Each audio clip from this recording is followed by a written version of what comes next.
벌써 6월이네요. 참 시간이 빨리 갑니다. 6월 달에 우리가 실천해야 할 품성의 과제는 의지력입니다. 의지력. 같이 한번 읽어보겠습니다. 시작. 반대에 부딪히더라도 올바른 목표를 제때 이루기로 작정하는 것. 반대에 부딪히더라도 우리가 목표를 세우고 나가지만 그러나 항상 반대는 있습니다. 어려움은 있습니다. 문제는 있습니다.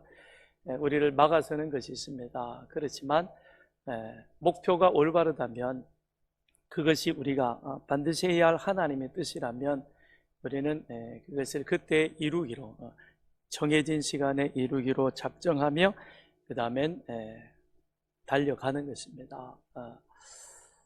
오늘은 이 의지력에 대해서 저희들이 함께 좀 말씀을 나누고자 합니다.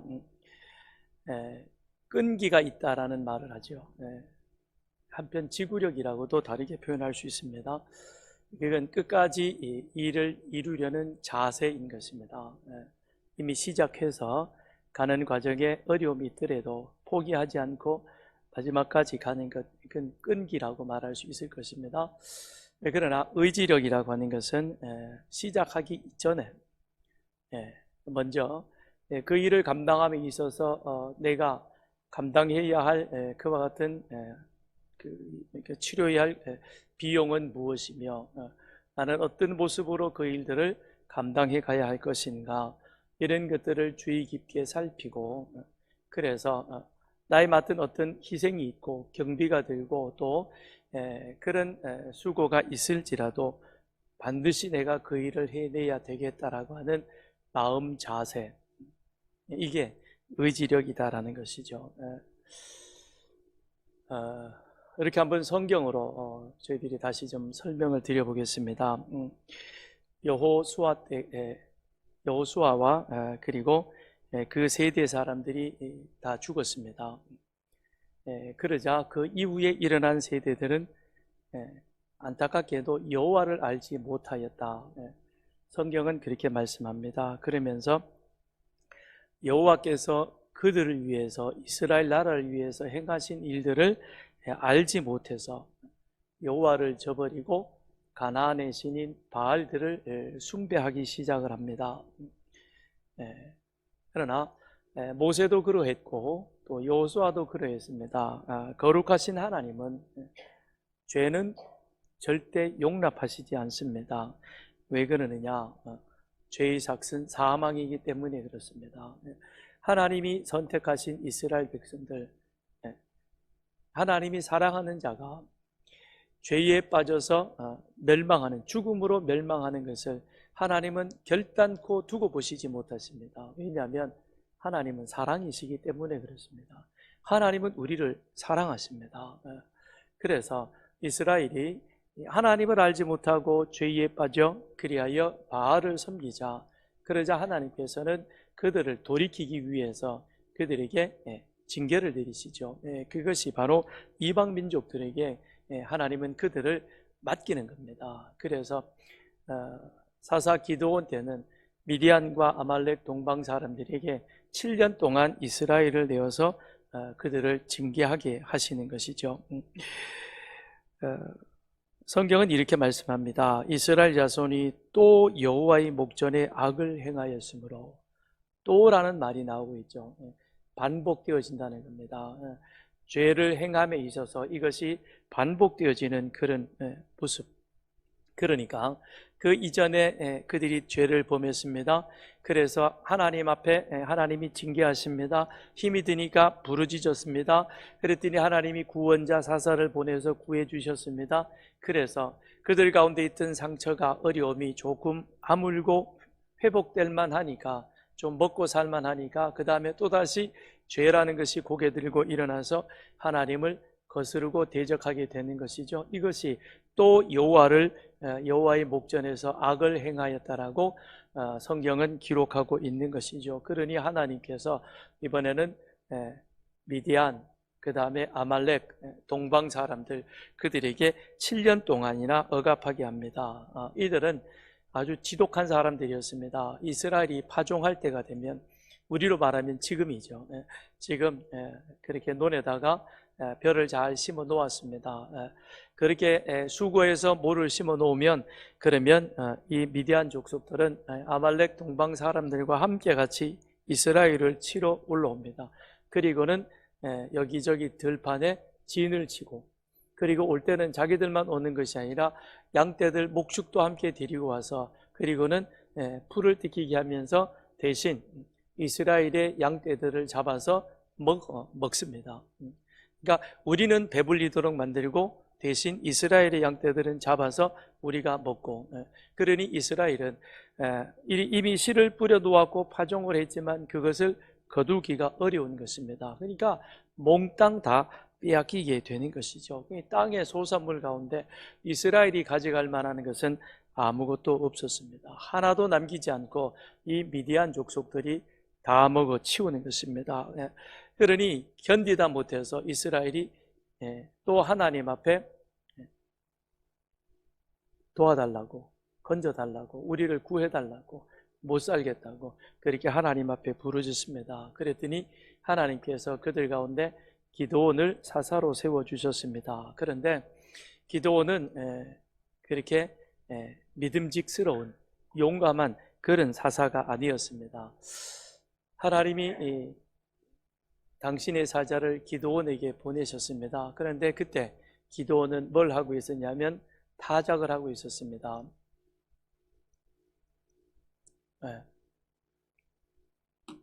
이게 포도즙 틀이거든요. 근데 일반적으로 밀이나 보리를 타작하려면 개방된 곳에서 해야 됩니다.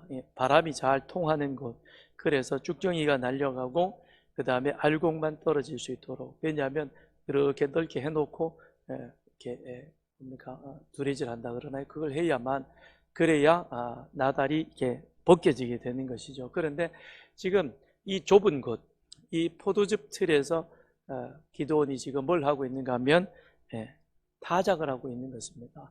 그 얘기는 지금 조금 남아있는 이 곡식을 내가 만일 타작하는 것이 개방된 곳에서 그것을 하게 되면 미디안 사람들이 보게 될 것이고, 그걸 보면 남아있는 이것마저도 빼앗기게 된다는 겁니다.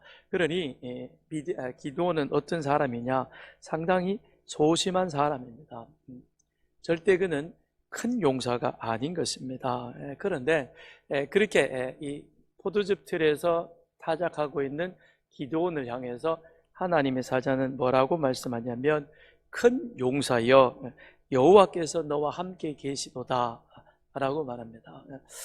기드온을 보고는 큰 용사라고 말합니다. 그러면서 하나님이 너희와 함께 계신다라고 말하죠. 그랬더니 기드온이 약간 화가 나가지고 따집니다. 하나님이 함께 계시면 왜 우리가 이런 고난을, 자기 지금 사정도 같이 함께 담아 있는 것이죠. 내가 왜 이렇게 좁은 곳에서 힘들게 이렇게 타작을 해야 되느냐, 이 남은 것마저도 내가 빼앗기지 않으려고 이렇게 애쓰는 것 보면 정말 하나님이 우리와 함께 하십니까? 라고 그렇게 툴툴거립니다. 기도는 굉장히 좀 소심하면서도 한편으로는 하나님이 함께 하신다는 것에 대해서 확신을 갖고 있지 못합니다. 그런데 여호와의 사자는 계속해서 너는 큰 용사라 그렇게 말하면서, 그러면서 뭐라고 말씀하시냐면, 이제 내가 이스라엘 민족을 구원하기 위하여 하나님께서 너를 사사로 세우셨다라고 이렇게 하나님의 뜻을 전합니다. 그러자 기드온이 뭐라고 또 항변하냐면, 내가 무엇으로 이스라엘을 구원하리이까? 보소서, 나의 집은 므낫세 중에 가장 약하고 나는 내 아버지 집에서 가장 작은 자가 아닙니까? 나는 큰 용사가 아닌 작은 용사이고, 그리고 더더군다나 우리 이 므낫세 집안 가운데서도 가장 미말에 속한 그런 아주 작은 사람에 불과한 것입니다. 그건 내가 무슨 일을 하겠습니까? 당신이 보듯이 나 이것 하나 안 빼앗기려고 여기서 이렇게 궁상을 떨고 있는 이 모습이 안 보이십니까? 그러면서도 나보고 큰 용사라고요? 그리고 나보고 이스라엘을 구원하라고요? 그건 전혀 나하고는 해당 사항 없는 이야기입니다라고 이 기드온이 항변을 합니다. 그런 기드온을 향하여 하나님은 내가 너와 함께 하리라. 내가 미디안을 한 사람 치듯 하고 내 백성 이스라엘을 구원하리라. 내가 너와 함께 하겠다는 겁니다. 끊임없이 반복해서 지금 하나님은 기드온에게 뭐라고 말씀하시냐면 내가 너와 함께 하겠다. 그리고 미디안 사람들이 지금 저렇게 아말렉이나 동방 사람하고 연합군으로 형성해서 올라와서 너희를 괴롭히고 약탈을 하지만, 그렇지만 너는 저 사람을 많은 수가 아니라 한 사람 치듯 할 것이며 내가 반드시 너로 하여금 승리하게 해주겠다라고 하나님이 약속을 하십니다. 그런 거듭되어지는 하나님의 약속에도 불구하고 기드온의 마음에는 확신이 서지 않습니다. 확신이 서지 않습니다. 그러니 계속해서 기드온이 하나님 앞에 묻습니다. 그렇다면 하나님 당신이 나와 함께 하시는 표징을 보여주십시오 라고 말합니다. 그러면서 기드온이 바위 위에다가 제사를 드립니다. 그랬더니 바위 위에서 불이 나와서 기드온이 드렸던 제물을 불태워 버렸습니다. 이런 일이 있을까요? 날씨가 한 50도, 60도쯤 되면 아스팔트, 아니 차량 본네트 위에다가 계란을 깨면 후라이가 된다 그래요. 날씨가 너무 뜨거우면 햇빛에 걸을 수는 있는데, 그런데 불은 안 나와요. 그죠? 달구어졌다가 그게 순간적으로 그렇게 되는 것이지. 그런데 바위에서 불이 나와서 재물을 불살라 버렸습니다. 있을 수 없는 일이죠. 누가 하셨습니까? 하나님이 표징을 보여주신 겁니다. 그런데도 기드온의 마음에는 확신이 서지 않습니다. 그래서 다시 하나님 앞에 표징을 구하죠. 그것이 무엇이죠? 양틀을 두고 양틀에게 이슬이 내리든지 아니면 양틀만 마르게 하든지 그렇게 표징을 구했는데 하나님께서 또 그 요청대로 이루어 주셨습니다. 의지력은 일을 시작하기 전에 마음 자세라고 말했습니다.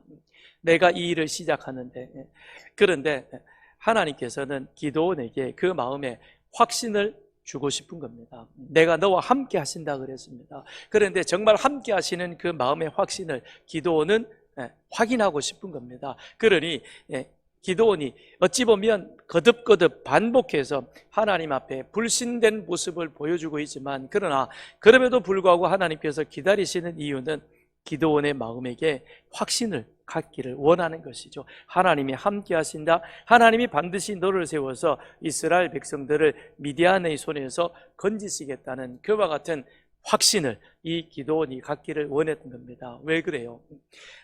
내 마음에 확신이 서서 진짜 하나님이 나와 함께 하신다. 하나님이 함께 하시기 때문에, 그러기에 내가 앞으로 나가는 일에 있어서 반대가 있고 방해가 있고 어려움이 있고 문제가 있더라도 하나님이 나와 함께 하신다는 이 확신만 있으면 끝까지 나아갈 수 있는 것입니다. 그러나 그렇게 마음 자세가 확실하게 준비가 되어져 있지 않으면, 확신이 서 있지 않으면, 그러면 가다가 넘어지는 겁니다. 중간에 그만두는 거예요.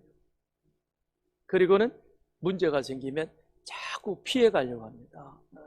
그건 왜 그런가? 내 마음에 확신이 없기 때문에 그런 거예요. 목회자로 부름을 받고, 제가 늘 어려서 그런 말을 많이 들었어요. 교회에서도 주변에서도요, 그런 얘기를 많이 하더라고요. 근데 제 마음에는 확신이 없었어요. 나는 그게 아닌데, 나는 그냥 교회에서 이렇게 섬기는 그 자체가 좋은데, 그런데 어느 날 하나님이 제 마음빛에 강렬한 그런 인상을 심어주셨어요. 9월 가을인데요, 주일 오후에 그날 햇살이 너무 좋았습니다. 주일 예배 드리고 오후 예배 드리는 그 사이 시간에 이렇게 교회 문 앞에, 현관 문 앞에 서가지고 혼자서 햇살을 즐기고 있었습니다. 그런데 그 마음에 하나님이 저에게 마음에 주시는 거예요. 한 번 사는 인생 좀 더 가치 있게 사는 게 어떠냐. 지금도 저는 의미 있게 잘 사는데요, 이건 아닌 것 같은데, 그런 거예요. 그럼 뭘까? 그래서 그날 제가 집에 가서 나 한 일주일 동안 기도원에 가서 좀 지내고 오겠다. 휴가도 안 했으니까 휴가 갑니다. 그러고는 하던 일 내려놓고 일주일 동안 9월 첫 주간 제가 천마산에 갔습니다. 거기서 호세아서의 말씀을 통해서 하나님의 사랑이 무엇인가 하는 것에 대해서 다시 한 번 더 깊이 말씀을 듣게 되었습니다. 그때 오관석 목사님이 오셔가지고 아침 저녁으로 호세아서를 강의하셨는데 하나님의 사랑이 얼마나 강렬하게 가는지요. 솔직히 처음에는 구경꾼이었어요. 저 뒤에 앉았어요. 맨 뒤에. 뭐라고 하나 상당히 교만했거든요. 그랬는데 말씀이 계속되는 시간, 저희 자리가 계속 앞자리로 옮겨가더라고요. 신기하더라고요. 그들이 맨 앞자리까지 갔습니다. 앞자리가 은혜의 자리입니다. 여러분에도 그런 은혜가 있기 바랍니다. 확신이 있어야 되는 거예요. 근데 그렇게 확신을 가지고 신학을 가지만, 목회의 길을 가지만 앞에는 많은 어려움이 있습니다. 그러나 그런 어려움이 있어도 저는 지금까지 후회하지 않았습니다. 제가 목회하는 이 일에 대해서 앞으로도 저는 후회하지 않을 것입니다. 다시 태어나도 정말 거짓말이 아니라 저는 목회할 것입니다. 왜냐? 너무 재밌어요. 너무 좋아요. 너무 행복합니다. 어제 저녁에 제가 소 목사님하고 이런저런 카톡을 주고받다가 그런 얘기 했어요. 오늘부터 제가 시작해서 한 5개월 동안 매주일 오후에 피택 교육을 해야 되는데 너무 부담스럽고 두렵고 떨립니다. 두렵고 떨리는 건 늘 동일한 모습입니다. 반복되는 주일이며 반복되는 말씀이지만 그러나 이 자리에 선다는 그 자체는 늘 저에게는 두려운 마음입니다. 그래서 어떤 경우에는 토요일이 주일 저녁이었으면 너무 좋겠다. 시간이 휙 뛰어넘어가지고 주일 저녁이 되었으면 너무 좋겠다. 그런 생각을 간혹 하기도 합니다만 그러나 주일 저녁 그 두려움 가운데 말씀을 준비하는 그 시간, 말씀 준비하고 밤 12시가 되어서 빈 예배당에 혼자 앉아서 십자가를 바라보며 그냥 우두커니 앉아있는 그 시간이 저에게는 너무 행복한 시간이고 그리고 이 시간이 기다려지는 겁니다. 여러분에게도 이 주일이 또 하나님의 일이 하나님의 내가 예수 믿는 이 일이 여러분에게 기다려지는 일이요 행복한 그와 같은 복된 시간이 되기를 바랍니다. 아멘. 네, 의지력. 일을 시작하기 전에 마음 자세. 그러니 하나님께서는 거듭거듭 반복해서 기드온의 마음속에 자, 사사로 가는 것, 일을 하는 것 쉬운 일은 아니다. 그러나 내 마음속에 내가 하나님이 나와 함께 하신다. 내가 하나님의 부름받은 자로 이제 이 일을 감당한다. 거기에 대한 확신에 서면 그 다음엔 무슨 일이 있을지라도 흔들리지 않는다는 것입니다. 그래서 하나님은 기드온에 계속해서 그가 요구하는 대로 그 일들을 거듭해서 확인시켜 주시는 겁니다. 우리 주님 또한 동일한 모습입니다. 본문 20절에 보면 예수께서 이르시되 너희는 나를 누구라 하느냐. 주님께서 제자들에게 물으셨습니다. 내가 누구이냐? 라는 것이죠. 예, 하나님의 그리스도 있습니다. 제자들의 이 대답 속에는 예수님은 살아계신 하나님이십니다. 그리고 예수님은 우리의 구원자 있습니다. 라고 그렇게 고백을 하게 되는 것입니다.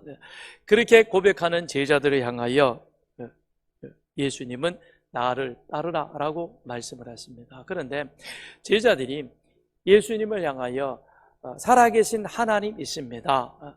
당신은 살아계신 하나님이시요 우리의 그리스도이십니다 라는 그 고백은 누구를 향한 것이었습니까? 예수님을 향한 고백이었고 예수님에 대한 신앙 고백이었던 것입니다. 그런데 사실 우리 주님께서는 제자들에게 이런 고백을 끌어내기 위해서 의도적으로 질문을 하신 것이죠.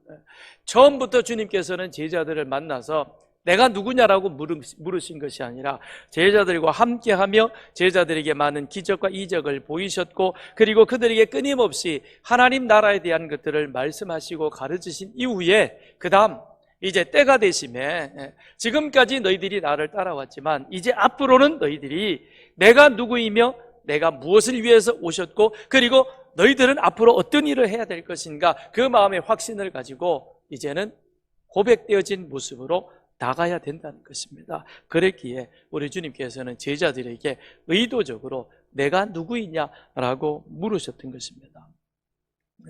신앙 고백을 끌어내신 것이죠. 여러분, 이 세상에 어느 누구도 우리에게 신앙 고백을 요구할 수는 없는 것입니다. 그리고 내가 누구이냐라고 물을 수도 없는 겁니다. 그건 그냥 우리가 내 소개를 하기 위해서 내가 누구이냐면 나는 인동장가의 장상철이라고 합니다.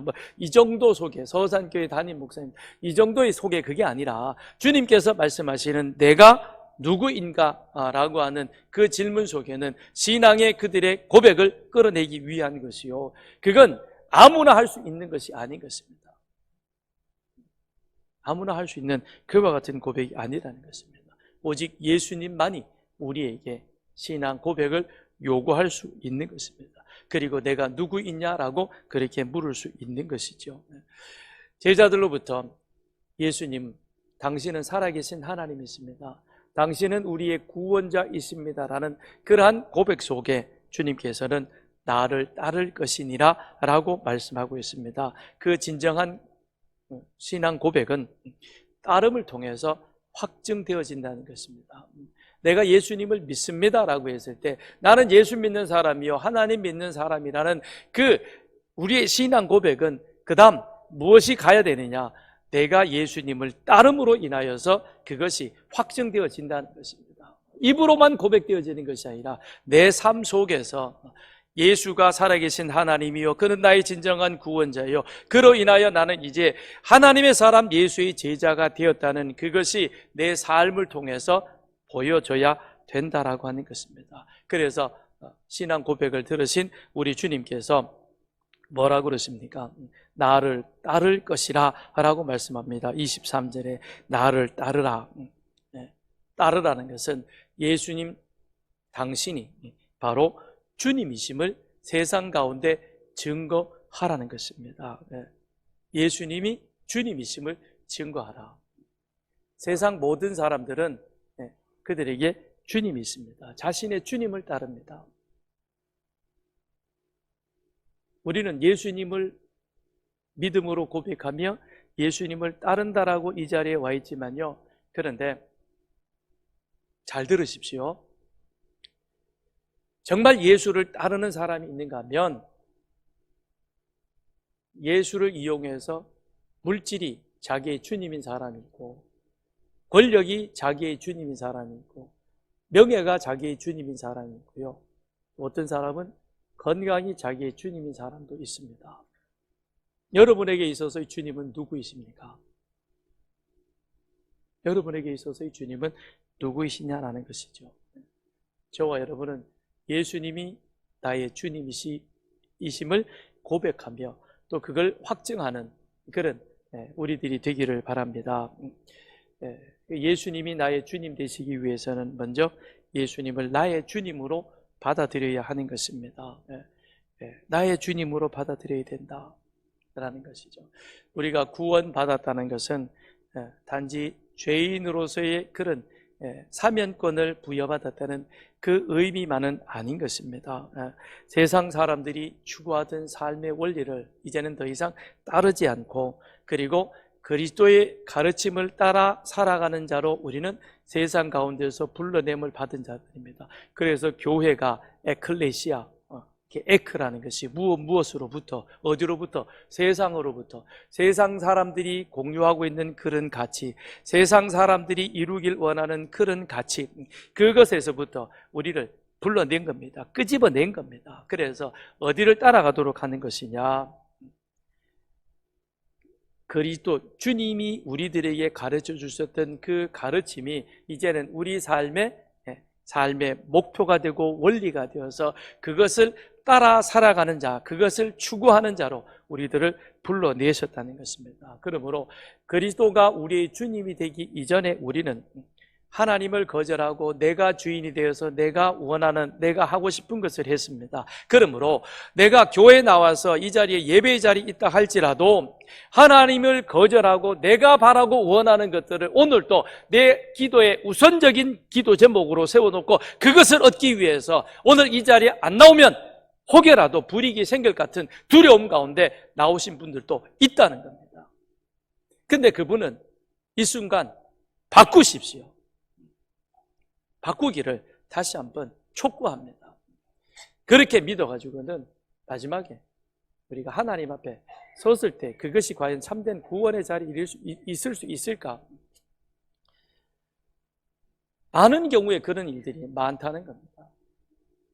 그걸 바꾸어 놓아야 하는 것입니다. 근데 그리스도가 우리의 주님이 된 지금은 나는 없어지는 겁니다. 그리고 그리스도의 가르침, 하나님의 영광, 그것이 우선되어 가는 것이죠. 그거를 가장 잘 보여주신 분이 사도 바울이죠. 사도 바울이 그리스도를 만나기 이전에는 하나님의 이름을 빙자하여 자기 의를 드러내는 그와 같은 사람이었습니다. 그랬던 그가 그리스도를 만난 이후에는 많은 어려움과 시련과 심지어는 돌에 맞아 죽은 것처럼 되었지만 그러나 그것이 하나님 앞에 영광이요 주의 일을 하는 것이라 그는 그렇게 그걸 받아들였던 것입니다. 달라지는 것이죠. 삶의 가치관이, 삶의 목표가 달라졌다는 것입니다. 그래서 23절에 보면 나를 따라오려거든 그 다음에 나를 따를 것이니라. 분명히 따르라고 하는 것은 같은 것 같은데 그런데 뉘앙스가 다른 것입니다. 나를 따라오려거든 이건 어떤 의미냐면 헬라어로 뒤에 선다는 것입니다. 오리 새끼들이 어미 오리를 뒤따라서 길을 건너가는 사진 혹시 여러분 보셨어요? 그것처럼 오리 새끼들은 엄마가 어디를 가는지 왜 우리를 위험한 이 길을 건너가게 하는지 모르는 겁니다. 그냥 엄마가 가니까 자기들도 그 뒤따라 가는 겁니다. 그렇게 가야만 되는 것 같아서 뒤뚱뒤뚱거리면서 따라가는 것이죠. 그러니까 엄마 오리가 앞장서서 가고 뒤에 오리 새끼들이 쭈르륵 뒤따라가는 것. 이게 여기서 말하는 따라오려거든 뒤에서 있는 것이죠. 그런데 따를 것이니라 다음에 23절 후반에 보면 자기를 부인하고 제 십자가를 지고 나를 따를 것이니라 라는 그것은 이건 의미가 다른 것입니다. 주님이 왜 이 땅에 오셨지? 주님이 이 땅에 오신 이유는 무엇이지? 오신 목적과 이유를 아는 것입니다. 그것이 바로 나의 죄를 위하여 나를 하나님의 자녀 삼으시기 위하여 나를 그리스도의 나라로 옮겨가기 위하여 주님께서 이 땅에 오셨구나. 그로 말미암아 내가 이제는 그리스도의 제자가 되었다라는 사실이 이 마음속에 확신이 있는 겁니다. 그렇다면 나는 이제 어떻게 살아야 될 것이냐? 따라오려거든 뒤에 서서 주님이 가는 그 길에 대해서 주님 앞에 그냥 따라가면 좋은 일이 있을 것 같으니까 그냥 막연하게 따라가는 겁니다. 그런 것이 추종자에서 그 다음에는 뭐가 되느냐? 동행자가 되는 겁니다. 동력자가 되어가는 겁니다. 같이 서서 하나님의 거룩한 나라를 함께 이루어가는 것이죠. 그래서 이 누가복음 9장은 이런 제자들의 마음 자세와 태도를 주님께서 강조하고 계시죠. 누가가 그거를 잘 기록해 주고 있습니다. 9장 1절에 가서 보면 예수께서 12제자를 불러서 그들에게 여러 가지 이적과 기적과 능력을 주셔서 파송을 합니다. 전도대로 파송을 합니다. 그러니까 이전까지 이 제자들은 주님과 함께 갔습니다. 그래서 주님과 함께 있으면서 주님이 병 고치는 환자가 오면 병 고치는 것을 옆에서 구경했고 그리고 주님이 무리들을 불러 모아놓고 가르치시면 앉아서 같이 그 말씀을 듣고 그리고 귀신 쫓아내는 모습을 바라보았고 그저 그 정도로 그들은 그렇게 살아갔던 것입니다.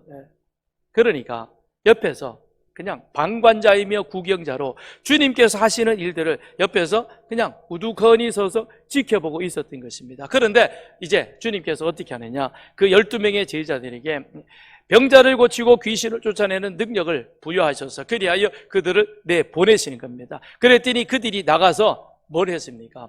9장 6절 제자들이 나가 각 마을에 두루 다니며 곳곳에 복음을 전하며 병을 고치더라.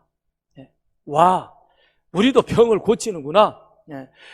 우리도 기도하고 안수했더니 낫는 역사가 나타나네. 직접 뭘 했습니까?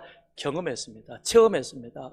그리고 다시 주님 앞으로 돌아왔습니다. 그리고 나서 그 다음에 9장 10절에 보면 사도들이 돌아와 자기들이 행한 모든 것을 예수께 여쭈니 데리고 따로 어디로 갔습니까? 베세다로 갔습니다. 그리고 거기 갔더니 무리들이 모여들었습니다. 오병이어의 기적을 바로 이곳에서 우리 주님께서 행하게 되는 것이죠. 많은 사람들이 와서 주님의 말씀을 듣습니다. 시간 가는 줄 모르고 지나갔습니다. 그런데 저녁 때가 되었습니다. 그러니 제자들도 배고프죠, 그죠? 주님께, 주님, 시간이 다 됐는데요, 저 사람들 여기 두지 말고 그냥 알아서 가서 밥 먹으라 그러고 우리도 밥 먹으러 합시다. 그 제자들이 그렇게 주님께 말한 거예요. 그랬더니 주님께서 뭐라 그러셨어요? 뭐 그럴 필요 있냐? 너희들이 먹을 것을 주라 그럽니다. 너희들이 먹을 것을 주라 라고 말합니다. 13절, 너희가 먹을 것을 주라. 그랬더니 제자들이 뭐라고 그러냐면 우리한테 보리떡 2개, 물고기 2개, 보리떡 5개밖에 없습니다 라는 겁니다. 그러면서 이 사람들을 다 먹이려면요 엄청나게 많은 비용이 발생합니다 라고 그렇게 말하는 겁니다. 자, 이 말을 한번 보십시다. 주님께서 제자들에게 너희가 먹을 것을 주라 그럽니다. 이 말씀 속에는 뭐가 있습니까? 자, 너희들 방금 어디 갔다 왔어? 12명의 제자 어디 갔다 왔어요? 9장 1절? 전대도로 파송했죠, 그죠? 가가지고 무슨 일을 했습니까? 병자를 고치는, 복음을 전하는 그런 일들을 경험한 사람들입니다. 유경험자입니다. 너희들 왜 갔어? 가서 무슨 일 했어? 그랬네? 그러면 여기 있는 사람들 그냥 먹을 거 주면 되지. 뭘 그 사람들을 내쫓아. 너희들이 먹을 것을 주라 라고 말씀합니다. 그랬더니 제자들이 에이, 주님 농담이 심하십니다. 5,000명을 왜 그러냐? 여기 보면 남자만 5,000명이거든요. 그러면 뭐 하여튼 수는 더 많아지겠죠, 그죠? 엄청나게 많은 사람인데 이 사람들 우리가 어떻게 다 먹입니까? 라는 것이죠. 아니 너희들 유경험자인데 근데 그 일을 못하겠다는 말이냐? 그러죠. 그랬더니 주님께서 다시 한번 그들 가운데 확인시켜 주십니다. 확신시켜 주는 것이죠. 야, 그러면 저 사람들을 50명씩 때로 모으라 그럽니다. 이거는 믿음이 없어도 할 수 있는 거예요, 그죠? 안내하면서 앞으로 가십시오, 여기 앉으십시오. 이건 믿음하고는 상관없어요, 그죠? 누구나 할 수 있는 일입니다. 안 그래요? 그렇다고 이해해 주세요. 이거는 믿음하고는 상관없이 여기 많이 무리가 모여 있는데, 그러니까 뭘 일을 하려면 힘드니까 50명씩 여기 이렇게 앉으세요. 우리는 쉽게 어떻게 합니까? 가나다 순으로 앉겠습니다. 그래가지고 이렇게 성지별로 쭉 나누어 앉는 거죠. 이거는 믿음하고는 상관없습니다. 근데 예수님이 보리떡 5개, 물고기 2마리를 가지고 기도하십니다. 그런 다음 뭐라고 말씀하십니까? 제자들을 보면서 떼어 무리들에게 나누어 주라 그럽니다. 여러분, 이거는 뭐가 있어야 됩니까? 믿음이 있어야 하는 거예요. 나누어서 앉도록 하는 거는 믿음 없이도 얼마든지 제자들이 순종할 수 있지만 이번에 들어오면 이거는 순종이 필히 있어야 하는 것입니다. 그 순종에는 무엇이 있어야 됩니까? 예수님이 이와 같은 기적을 행하실 수 있다라고 하는 믿음이 동반된 순종. 그런데 감사하게도 제자들이 어떻게 하느냐? 16절, 제자들에게 주어 무리에게 나누어 주게 하시니 제자들이 거기에 순종했던 것입니다. 그랬더니 결과 그들이 다 배불리 먹고 남은 것을 거두었더니 12광주리가 남았다는 것입니다. 제자들이 흥분했습니다. 그리고는 다시 주님께 와서 묻습니다. 그 흥분한 제자들, 그들에게 우리 주님이 말씀하십니다. 뭐라 그러죠? 더 이상 내 뒤만 졸졸졸 따라다니는 그런 자가 되지 말고, 그 다음에 23절에 뭐죠? 자기를 부인하고 제 십자가를 지고 나를 따를 것이니라. 내가 이 땅에 왜 왔는지, 그리고 십자가의 죽음과 부활을 통해서 무엇을 이루려고 원하시는지 하나님의 목적을 이제는 또 선명하게 알고 그것을 아는 자가 되라는 겁니다. 그래서 주님이 두 가지를 말씀을 하시죠. 23절에 자기를 따라오려거든 자기를 부인하라라고 말합니다. 아무것도 모르는 것에서 오는 그런 자가 아니라 이제는 나의 동역자가 되어서 나의 일에 함께 그 일을 감당하려는 제자가 되려면 먼저 자기를 부인해야 한다는 것입니다. 자기를 부인한다는 것은 나는 없어지는 겁니다. 그래서 이제는 예수님으로 인한 예수님을 위한 사람으로 변화되어져야 하는 겁니다. 예수님을 위한 예수님으로 인한 나는 예수님으로 인하여 새 사람이 되었다. 그런데 그건 예수님을 위한 삶이 되는 것입니다. 여러분 그렇게 살아가십니까? 예수님으로 인해 나는 새 사람 되었습니다. 그러므로 이제 나는 예수님을 위한 삶을 살겠습니다. 그렇게 고백하는 여러분과 저가 되기를 바랍니다. 그래서 자기를 부인한다 여기에는 나는 없습니다. 예수님 따르는 나가 있을 뿐인 것입니다. 이전에 나는 예수님을 통해서 뭔가를 해보고 싶었는데 이제는 예수님을 위해서 내가 내 자신을 드리는 겁니다. 이건 아주 다른 것입니다. 아주 다른 겁니다. 그래서 예수님을 위한 내가 거기에 있을 뿐인 것입니다. 그래서 이제는 내가 드러나는 것이 아니라 나의 모든 상황 속에서는 오롯이 누구만 드러나느냐? 예수님만 드러난다라는 것입니다. 예수님만 그 가운데 드러나게 되는 것이죠. 그 다음에 예수님은 말씀하십니다. 제 십자가를 지라 그랬습니다. 십자가를 진다라는 것은 그것은 하나님이 맡기신 일을 내가 책임지고 감당하는 것입니다.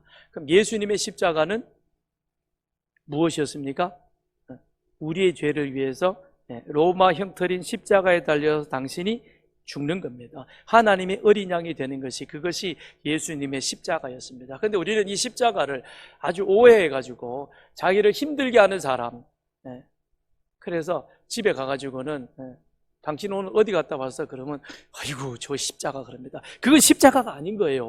우리는 십자가를 오해하는 경우가 참 많습니다. 아니요, 그게 아니라 예수님의 십자가는 우리의 죄를 대신해서 십자가에 달려 돌아가시는 것이요, 우리 각자에게는 우리 각자에게 주어진 십자가가 있다는 것입니다.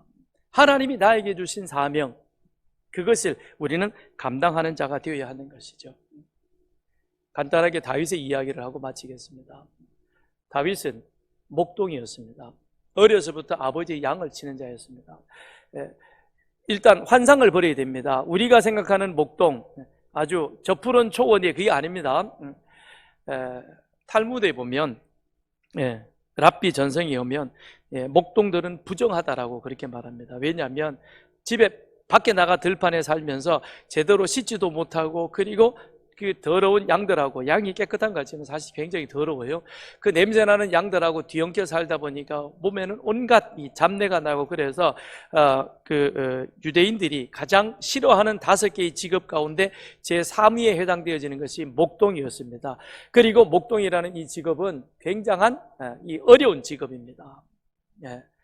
우선은 이스라엘에는 비가 오는 날이 3개월밖에 없고, 그러니까 끊임없이 목초지를 찾아다녀야 되는 것이고, 찾아다니는 그 과정 속에서 그들은 언제 어떤 상황에 어떤 위험에 직면하는지 모르는 겁니다. 그렇기 때문에 자기뿐만 아니라 양들의 그 안전을 보호하기 위해서 끊임없이 상존해 있는 그 위험과 어려움 속에서 그것을 이기기 위해 나아가야 하는 겁니다. 그리고 늘 그들을 데리고 먹을 것을 찾아다녀야 되니까 참 힘든 것이죠. 그런데 다윗은 어려서부터 이 일을 잘 감당을 했습니다. 잘 감당을 했습니다. 다윗이 골리앗을 상대하겠다고 사울에게 갔습니다. 사울은 기대가 되었습니다. 아, 우리에게도 장수가 있구나. 드디어 골리앗하고 맞설 사람이 생겼네? 그런데 보니까 이거 뭐예요? 10대 미소년 다윗이 그 앞에 있는 겁니다. 사울이 상당히 실망을 했습니다. 그래서 자기 갑옷과 칼을 줬지만 이게 커서 맞지가 않습니다. 그리고는 벗어 던지면서 이야기를 합니다. 자기를 믿지 못하는 그 사울에게 다윗이 뭐라고 얘기를 합니까? 내가 아버지 양을 칠 때 사자나 곰이 나타나 양이나 양의 새끼를 물어가면 내가 뒤쫓아가서 그 입을 벌리고 그 입에서부터 아버지 양떼를 구해왔다라고 말합니다. 무엇을 말하느냐? 목동이라는 직업이 그만큼 어렵고 힘든 직업인데, 그래서 내 생명을 내어놓을 만큼 나는 그렇게 했다는 겁니다. 그런데 그와 같은 포식자들로부터 나와 양떼를 구원하기 위해서 다윗은 뭘 했느냐? 자기 무기를 개발하는 거죠. 그래서 틈만 나면 뭘 하는 겁니까? 물맷돌을 가지고 표적을 맞추는 거죠. 그거는 골리앗을 죽이려고 그런 것이 아니라 사자나 곰을 쫓아내기 위해서, 양떼를 보호하기 위해서, 자기 일을 충실하게 하기 위해서 끊임없이 물맷돌을 돌리고 또 던지고 또 던지고, 그런데 그게 결과적으로는 누구를 죽이는 겁니까? 이스라엘의 대적 골리앗을 물리치는 겁니다. 하나님은 교회에 목사라는 직분을 세워주셨고, 항존직이라 그래서 장로와 권사와 안수집사를 세워주셨고, 그리고 또 서리직이라 그래서 서리집사와 전도사를 이 가운데 세워주셨습니다. 많은 직분을 세워주신 이유는 무엇이냐면 교회를 건강하게 세워가기 위한 것입니다. 목사는 목사의 자리에서 자기에게 주어진 사명을 감당하는 것입니다. 그게 가장 아름다운 것입니다. 장로는 장로의 사명이 무엇인가를 알고 그 일을 열심히 할 때 그것이 자기에게 주어진 십자가를 제대로 지는 것입니다. 권사는 권사의 직분과 역할이 무엇인가를 알고, 교사는 교사의 자리가 무엇인가를 알고, 찬양대는 찬양대의 자리가 무엇인가를 알고, 기분 나면 안고 기분 나쁘면 안 안고, 이게 아니라 여긴 다 잘 안고 계십니다. 그렇죠? 연습 시간에 지 맘대로 오는 게 아니라 정해진 시간에 와서 지휘자의 마음을 상하지 않도록 하는 게, 그게 책임을 다하는 거예요. 그게 자기 십자가를 지고 누구를 따라가는 겁니까? 기쁨으로. 왜? 주님이 이 땅에 오셔서, 이 땅에 오신 것은 바로 나를 죄에서 구원하여 이제는 하나님의 영광을 위해 살도록 하신 것인데, 그 하나님의 기쁨을 위해 살아가는 것이 바로 무엇이냐? 하나님이 나는 무엇으로 우리 교회 안에 사명을 주셨다. 그 사명을 감당하는 거죠. 다윗은 양을 치면서 양치는 그 일에 최선을 다한 겁니다. 물맷돌이 그냥 재밌어서 던진 게 아니라 양을 어떻게 하면 아버지 양떼를 안전하게 지킬 수 있을 것인가, 자기에게 주어진 책임, 사명, 그걸 끝까지 감당하다가 결국에는 골리앗을 죽이고, 그리고 이스라엘의 왕이 되는 그런 영광을 누리게 되는 것이죠. 오늘 주님께서 26절에 이렇게 말씀하십니다. 누구든지 나와 내 말을 부끄러워하면 인자도 자기와 아버지와 거룩한 천사들의 영광으로 올 때 그 사람들을 부끄러워하리라. 이 말은 뒤집어 생각하면 무슨 얘기입니까? 우리가 우리에게 주어진 사명을 어떻게 감당할 수 있습니까? 하나님, 예수님 사랑하는 겁니다. 예수님 말씀을 사랑하는 겁니다. 예수님의 가르침을 사랑하는 겁니다. 그걸 자랑하는 겁니다. 그러니 그 말씀을 사랑하고 자랑한다는 것은 늘 주야로 묵상하는 겁니다. 우리가 우리에게 주어진 사명을 감당하는 길은 다른 길이 없습니다. 나에게 주어진 십자가를 지고 우리가 주님을 따르는 가장 좋은 길은 다른 것이 아닌 것입니다.